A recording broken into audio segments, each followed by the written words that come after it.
Welcome to PTS, Dan. Dan, I'm glad to be here. Thanks for asking me to participate. you're most welcome. All right. So we talk a lot about people's tendencies on how they work to wrap their mind around something: audio, visual, kinesthetic, all that good stuff. Einstein made the comment, if I can't see it, I can't understand it, in essence. So for him, he was saying, I'm that visual kind of person. And I think we're more and more visually oriented in the sense of doing this with video, the social media side of things, the different behaviors. We don't have as many people that simply learn and choose to buy by hearing alone.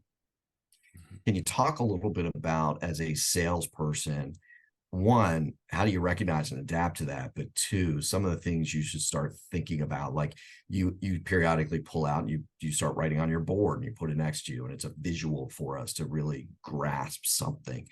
Can you talk through that from a salesperson side and how to leverage those kinds of behaviors?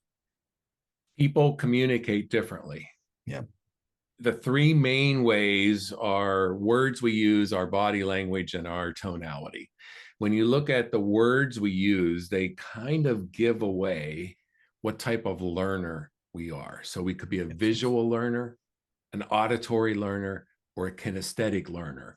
Visual learners learn through sight, auditory learners through hearing, and kinesthetic through touch feel. So if I'm talking to you and you are a kinesthetic learner, touch feel, Yep. and I say things like, how does this look to you? Or can you see yourself doing this? I have missed connecting with you. Instead, what I need to say is, can you get a handle on what I'm talking about?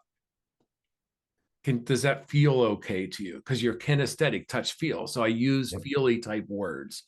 It's critical. So if you want to learn more about this, go on YouTube and search visual, auditory, kinesthetic learners and learn, how do you know what somebody is? How can you spot it? And then how do you sell to that? And John, this is a really good example where sales are a lot of time won or lost by these small things that happen, not these large things. Yeah. And so learning how someone communicates and then communicating in a way that addresses that is oftentimes the difference between getting a sale and not.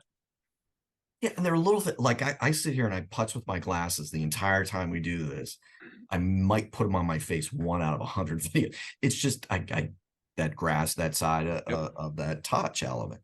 And so there's a lot of things you can recognize through very simple, basic interactions that can help you determine how you're going to present something to somebody when you get to that stage. Yeah, if they're visually oriented, you want to be able to show pictures and colored on your Yeah. charts and stuff. If they're auditory, you want to get into a quiet place because sound disturbs them. So don't meet them in a coffee shop, as an example. And Yeah. if they're kinesthetic, give them something to touch and to hold and to feel, because that's how they're going to communicate. So learning that is just one of a plethora of things that you can do to try to build rapport, but it's something most of us don't even think about. It's just about studying your craft. And so if you have a visual learner, ask, can you see it?